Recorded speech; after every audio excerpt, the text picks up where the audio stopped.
Okay okay, ഇന്ന് ഈവനിംഗിൽ എത്തിച്ചേക്കാം. Okay. Good morning, I am Jeeva, TN ബാങ്കിലെ അസിസ്റ്റന്റ് മാനേജറാണ് ഞാൻ. ഇരിക്കൂ sir. Thank you. Sorry sir, ഈ മാസത്തെ ഡ്യൂ അടയ്ക്കാൻ കുറച്ച് ലേറ്റ് ആയിപ്പോയി. ഇപ്പൊ തന്നെ ബാങ്കിലേക്ക് ആളെ വിടാം. സാരമില്ല, ഞാൻ അതിനൊന്നല്ല. Sir, city full Hero Honda street dealers നിങ്ങളാണോ? അതെ സാർ. അപ്പോൾ സിറ്റിയിൽ ആര് ഹീറോ ഹോണ്ട സ്ട്രീറ്റ് വാങ്ങിയാലും നിങ്ങളുടെ അടുത്ത് നിന്നല്ലേ വാങ്ങുള്ളൂ? Of course. എന്ത് പറ്റി സാർ? ഈ അടുത്ത് എത്ര red colour Hero Honda street delivery ആയിട്ടുണ്ടെന്ന് പറയാൻ പറ്റുമോ? ഏകദേശം 50ഓളം ഉണ്ടാവും. Sir, if you don't mind, അത് വാങ്ങിയുടെ അഡ്രസ്സും തരാൻ പറ്റുമോ? ഓ, അതിനെന്താ, തരാമല്ലോ. ആഹാ, അതേ വണ്ടി, അതേ റെഡ് കളർ.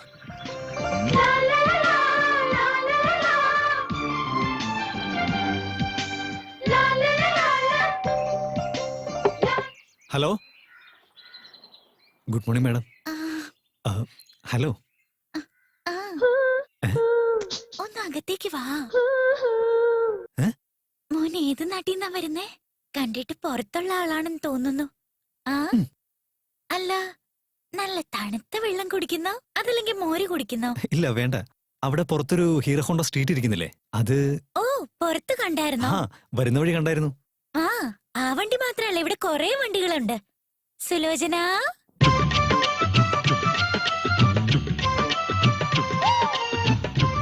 ഹേമ, പുഷ്പ, യമുന. അയ്യോ, ഇത് ഞാൻ വിചാരിച്ച പോലൊരു സ്ഥലമല്ലല്ലോ. അയ്യോ ചേച്ചി, നമ്മളെ വിട്ടേക്ക്. മോനെ, മോനെ നിക്ക് മോനെ.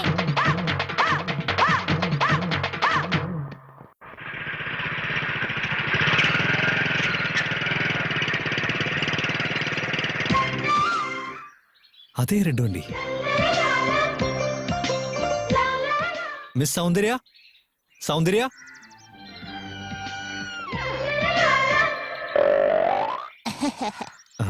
മുത്തശ്ശി, മിസ് സൗന്ദര്യ ഒന്ന് കാണണം, ഒന്ന് വിളിക്കോ? ഞാൻ തന്നെയാ കുമാരി സൗന്ദര്യ, ഞാൻ ഇപ്പോഴും കുമാരി തന്നെയാ. അപ്പോ ആ ചുവന്ന ഹീറോ ഹോണ്ട സ്ട്രീറ്റ് വണ്ടി? ആ വണ്ടി എന്റേത് തന്നെയാ.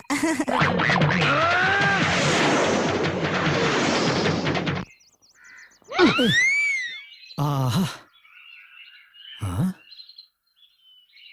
അതേ റെഡ് കളർ, അതേ വണ്ടി തന്നെ.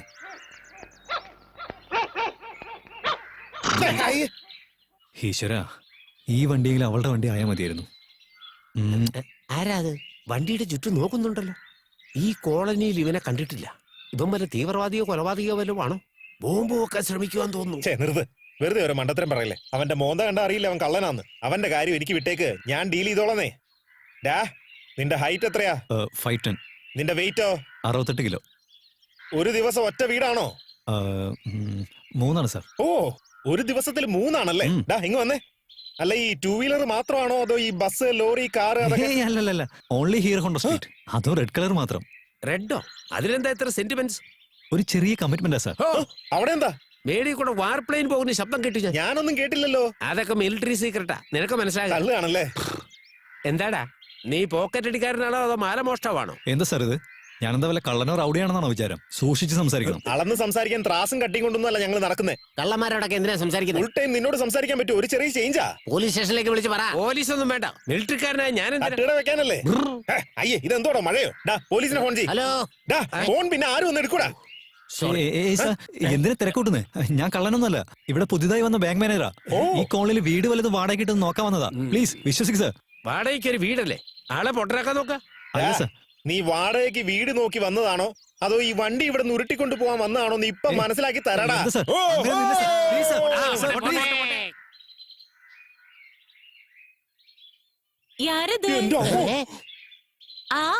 മിലിറ്ററി ബോംബെ പടത്തിൽ വരുന്ന മനീഷ കൊയ്രാളെ പോലെ കുലുങ്ങി കുലുങ്ങി വരുന്ന കണ്ടാ എന്നാ ഇന്നാ. എടാ വാടാ, ഇങ്ങ് വരാൻ. എല്ലാവരും ഒന്നാങ്കി വന്നിരിക്കുന്നു. പറക്കണോ? എന്നാ പിടിച്ചോ. ഓ, മിലിറ്ററിക്ക് കാണിക്കണമെന്നുണ്ടോ? അതൊന്നുമില്ല മോളെ, വീട്ടിലെ താഴത്തെ നില കാലിയല്ലേ, പറ്റിയൊരു പാർട്ടിയെ കൊണ്ടുവന്നാ.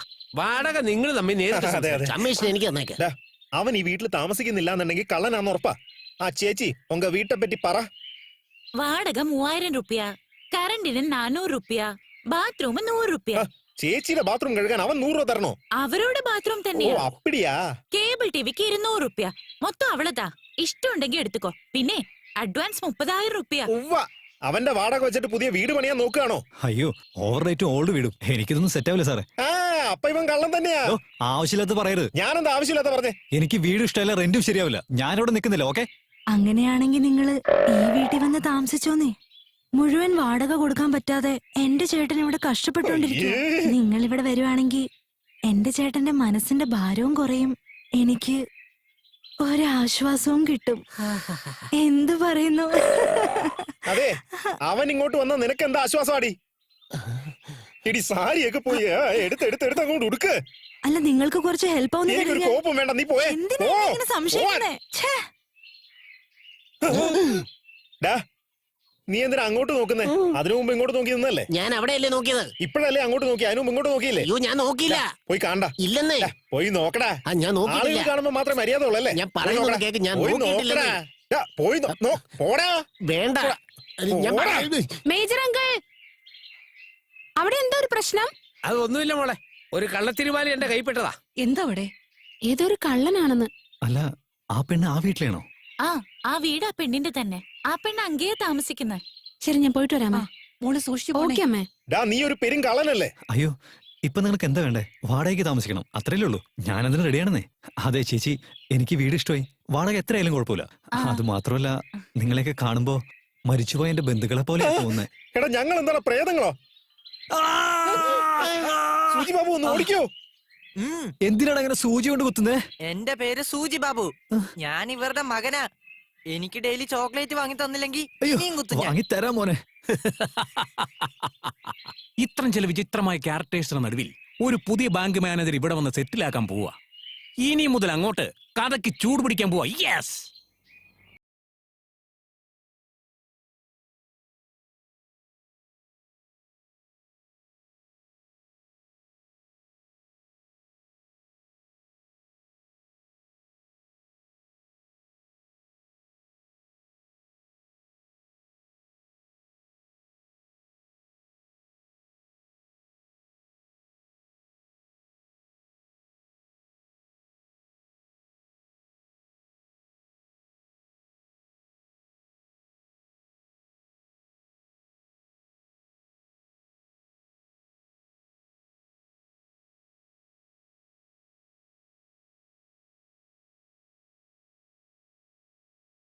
പൂജ ചെയ്യാൻ അനുവദിച്ചാലല്ലേ? ഒരേ ഒരു തവണ ഞാൻ അവിടെ പോയിട്ട് പ്രാർത്ഥിച്ചു ശരി, പോ. വരട്ടെ. എടി, അകത്തേക്ക് പോടി. ഈ കേറി പോ. മനുഷ്യൻ ഒന്നിനും സമ്മതിക്കത്തില്ലല്ലോ. പുതിയ ആ ചെറുക്കൻ വന്ന് ഈ കോളനി മുഴുവൻ കുട്ടിച്ചോറാക്കുമെന്നാണല്ലോ തോന്നുന്നേ. എനിക്ക് എന്നും കാലത്ത് ഗായത്രി മന്ത്രവും സുപ്രഭാതവും കേട്ട് പ്രാർത്ഥിക്കുന്ന ഒരു ശീലമുണ്ടേ. അതിൽ ബുദ്ധിമുട്ടെന്തെങ്കിലും? അയ്യോ, അതൊന്നും പ്രശ്നയില്ലേ. ഗോവിന്ദം ഭജ ഗോവിന്ദം, ഗോവിന്ദ ഗോവിന്ദ. എന്റെ പഴനിയാണ്ടവാ, എന്നാ ഒരു ഭക്തി. ഈ ചെറുക്കനുക്ക് എന്റെ തങ്കച്ചി ഓമനെ കല്യാണം കഴിപ്പിച്ചു കൊടുത്താ എത്ര നല്ലായിരിക്കും. ഗോവിന്ദ ഗോവിന്ദ ഗോവിന്ദ ഗോ ഗോ ഗോ. ശോ, മിണ്ടായിരിക്കടാ, അടങ്ങിയിരി. ഈ വീട്ടിൽ ആരുമില്ലേ? വാ മോനെ, ഇരിക്കെ. സാരമില്ലമ്മേ, പൂജ കഴിഞ്ഞ് ഗായത്രി മന്ത്രം ചൊല്ലുന്നത് വരെ ഇരിക്കാൻ പാടില്ലെന്ന് സാമവേദത്തിൽ പറഞ്ഞിട്ടുണ്ട്. അതിരാവിലെ 4 മണിക്ക് എഴുന്നേറ്റ് കുളിച്ചു കഴിഞ്ഞ് സുപ്രഭാതം കേട്ടുകൊണ്ട് പൂജയും ചെയ്ത് കർപ്പൂരം കത്തിക്കാൻ നിന്ന സമയത്ത് തീപ്പെട്ടിയില്ലാത്ത അവസ്ഥയായിപ്പോയി. ഒരു തീപ്പെട്ടി ഉണ്ടെങ്കിൽ ഒന്ന് തരാവോ? അതിനെന്താ മോനെ? അതെ അമ്മേ, സിഗരറ്റ് വലിക്കുന്ന ശീലമൊന്നും ഇല്ലാത്തതുകൊണ്ട് കർപ്പൂരം കത്തിക്കുന്ന സമയത്തല്ലാതെ തീപ്പെട്ടിയെ കുറിച്ച് ചിന്തിക്കാറേയില്ല. അത് മാത്രമല്ല, ഒരു തരത്തിലുള്ള ദുശീലങ്ങളും ഇല്ലാതെ പരിശുദ്ധമായിട്ടാ മുത്തശ്ശീനെ വളർത്തിയത്. എനിക്ക് അച്ഛനമ്മ, ചേച്ചി, അനിയത്തി, ചേട്ടൻ, അനിയൻ ആരും തന്നെ ഇല്ല. മോന്റെ പേരെന്താ? എന്റെ പേര് ജീവ എന്നാ. എനിക്ക് യൂണിവേഴ്സിറ്റിയിൽ ഗോൾഡ് മെഡൽ കിട്ടിയോണ്ട് ഒബിയില് TN ബാങ്കിൽ ഒരു ജോലി കിട്ടിയിട്ടുണ്ടമ്മേ. മാസം 6000 രൂപ ശമ്പളമുണ്ട്. മാത്രമല്ല ഹൗസിംഗ് അലവൻസും ട്രാവൽ അലവൻസും എല്ലാം കിട്ടുന്നുണ്ട്. അതുകൊണ്ട് ഒരു പ്രോബ്ലം ഇല്ല. അത് മാത്രമല്ല, ഞാനിതുവരെ കല്യാണം കഴിച്ചിട്ടില്ല. നല്ലൊരു പെൺകുട്ടിക്ക് വേണ്ടി അന്വേഷിച്ചുകൊണ്ടേയിരിക്കുക. ആലോചനകളൊക്കെ ഒരുപാട് വരുന്നുണ്ട്. ഞാനിപ്പോ വരാം. എന്നാ തീപ്പെട്ടി. എനിക്ക് എന്തിനാണ് തീപ്പെട്ടി? അതിനു വേണ്ടിയല്ലേ വന്നത്? അതെ അതെ, ഞാൻ വന്നത് തീപ്പെട്ടിക്ക് വേണ്ടിയാ. താങ്ക്സ്, വരട്ടെ. വേഗം പോയി പൂജ തുടങ്ങാം. ഗോവിന്ദ ഗോവിന്ദ. ഇവളുടെ അടുത്ത് നമ്മുടെ അടവൊന്നും നടക്കുന്നില്ല. മിസ്റ്റർ, കാസറ്റിലിട്ടത് വെങ്കടേശ സുപ്രഭാതം, നെറ്റിയിലിട്ടിരിക്കുന്നത് വിഭൂതിക്കുറി. Is it not contradictory? Venkat Eswaran, Venkateswaran. അതെ, കറക്റ്റാ. ഹരേ ഹര. രണ്ടുപേരും ഒന്നാണെന്ന് മനസ്സിലാക്കാൻ വേണ്ടി നെറ്റിയിൽ വിഭൂതി വരച്ചിട്ട് മനസ്സിൽ നാമം ജപിച്ചോണ്ടിരിക്കുക. നാമൊക്കെ മനസ്സിൽ തന്നെ ജപിക്കും, വെറുതെ നാട്ടുകാരെ ബുദ്ധിമുട്ടിക്കണ്ട. അതെ, നാമം ജപിച്ച് ഞങ്ങളെ കഷ്ടപ്പെടുത്തല്ലേ. നീ നാമം ജപിച്ചാലും പൂജ ചെയ്താലും അത് നിന്റെ വീട്ടിനകത്ത് മാത്രം ചെയ്യ്. അതിങ്ങനെ പുറത്തേക്ക് ഒന്ന് എക്സ്പോസ് ചെയ്യല്ലേ. ഫാമിലി ഒക്കെ കിടന്ന് ഷെയ്ക്ക് ആവുവാടാ. ഷെയ്ക്ക് ആണെങ്കിൽ ദുബായിക്ക് പറഞ്ഞോടേ. ദുബായിക്ക് പോയിട്ട് എന്തിനാ? ഷെയ്ക്കുമാരൊക്കെ എവിടെയല്ലേ ഉള്ളത്? എടാ മണ്ട, ആ ഷെയ്ക്കിന്റെ കാര്യമല്ലടാ, ഈ ഷെയ്ക്കിന്റെ കാര്യമാ പറഞ്ഞേ. എടോ, ഞാനിവിടെ ഉള്ളപ്പോ താൻ വേറെ ലോൺ എടുക്കാൻ എടുത്ത് പോയെന്ന് തോന്നുന്നു. 3 മാസം ആയാലും ശരി, 6 മാസം ആയാലും ശരി, തുണി എന്റെ അടുത്ത് തന്നെ തരണം. അയാൾ നല്ല ആൾക്കാരെ കൊണ്ട് അലക്കിച്ചോട്ടെ. അന്ന് ഞാൻ സമ്മതിക്കില്ല. അതിപ്പോ ബട്ടൺ പോയാലും ശരി, സിബ് പോയാലും ശരി, തുണി എന്റെ അടുത്ത് തന്നെ തരണം. അതൊക്കെ ടൈലർ ചെയ്യേണ്ട പണിയല്ലേ. എന്റെ അളിയൻ ടൈലർ അല്ലേ? ഓ, കുടുംബം മൊത്തം പിച്ചക്കാരാണല്ലേ. വേറെ എവന്റെയും കൈ കൊടുക്കാൻ നോക്കിയാലുണ്ടല്ലോ, ഈ കോളനിയിൽ നിന്ന് തന്നെ നിന്നെ ഓടിച്ചിരിക്കും ഞാൻ. അല്ല, ലോകസഭ എം പിയാ പറയുന്നേ, പോടാ. അപ്പോഴേ ഞാൻ പറയുന്ന കണ്ടീഷൻ കൂടെ ഒന്ന് കേൾക്കണേ. നീ ഈ കോളനിയിലേക്ക് എൻട്രി ആവുമ്പോ മുടിയൊക്കെ ചപ്ര ചിപ്രയായിരിക്കണം, ഷർട്ട് എല്ലാം കീറി ഒരു പ്രാന്തനെ പോലെ ആയിരിക്കണം ഇങ്ങോട്ട് വരേണ്ടത്. അല്ല, എന്റെ ഭാര്യയുടെ വീക്ക്നെസ് നിങ്ങൾക്ക് അറിയാവുന്നല്ലേ മിലിറ്ററി. അതെ, അതെ. എന്താ? അതെ, പോടാ. അവൾ ഇവനെ കണ്ട ഉടനെ തന്നെ ഭക്തിപരവശത്തിൽ ഭജന പാടാൻ തുടങ്ങാ സാറേ. മിസ്റ്റർ, എന്റെ പെർമിഷൻ ഇല്ലാതെ ഈ കോളനിക്കുള്ളിലെ ഒരു വീട്ടിലും നീ കയറാൻ പാടില്ല. കറക്റ്റ്. ഈ കോളനിയുടെ വാച്ച്മാൻ ആണ് ഈ പറയുന്നത്. എന്താ?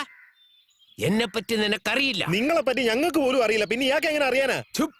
ഇതാണ് 1992 കാശ്മീരിൽ നടന്ന ഒരു ലോക്കൽ വാറില് ആ വാർ ഉപയോഗിച്ച് തയ്ച്ച ചെരുപ്പാണ് ഇത്. വാറെന്ന് പറഞ്ഞാൽ യുദ്ധം. ഞാനൊരു ബോംബ് എടുത്തെറിഞ്ഞു, പക്ഷേ അത് പൊട്ടിയില്ല. അത് ഡമ്മി ബോംബായിരിക്കും. Original bomb. എന്താ പൊട്ടത്തെന്നറിയോ? തിരി കടിച്ചെടുത്തപ്പോൾ ബോംബിനുള്ളിലെ എല്ലാം പുറത്തേക്ക് വന്നു. കൊല്ലന്നെ. പിന്നെ എന്റെ ഈ വെറും കൈ കൊണ്ടാണ് ഞാൻ 100 പേരെ അടിച്ചൊതുക്കിയത്. ഈ കുക്കുകളെ ഒന്നും വാർഫീൽഡിലേക്ക് കൊണ്ടുപോകാറില്ലല്ലോ. അല്ല, മിലിറ്ററിയിൽ താനൊരു കുക്കായിരുന്നു. ശരി ശരി, നീ പോ. പോവല്ലേ, ഇയാൾ കുക്കാണെന്ന് കൺഫേം ചെയ്തിട്ട് പോ. ട്രാഫിക്കിന് മുമ്പ് ഇനി എന്ത് ട്രാഫിക് ഉണ്ടായാലും ശരി, ഇയാൾ കുക്കാണെന്ന് കൺഫേം ചെയ്തിട്ട് പോയാൽ മതി. അങ്ങനെ പോവല്ലേ, ഇയാൾ കുക്കാണ്, മിലിറ്ററിയിലെ കുക്കാ. അതിരിക്കട്ടെ, ഞാൻ മിലിറ്ററിയിൽ കുക്കായിരുന്നു എന്ന് നിനക്ക് അങ്ങനെ മനസ്സിലായി? വെള്ളം അടിച്ച് പറ്റായിട്ട് താൻ തന്നെയല്ലേ പറഞ്ഞേ? ഞാൻ തന്നെ പറഞ്ഞു. ഇതാണ് കണ്ണി കണ്ടവർ കൂടെ വെള്ളം അടിക്കരുതെന്ന് പറയുന്നത്. അതുകൊണ്ട് ഇനി ഞാൻ ഒറ്റയ്ക്ക് വെള്ളം അടിച്ചോളാം. താ പമ്പെടുത്ത് വെച്ച് അടിക്കും. ഒന്ന് പോടോ. എന്റെ ഭാഗ്യം, ഒരാള് പോലും കണ്ടില്ല. ഞാൻ കേട്ടല്ലോ.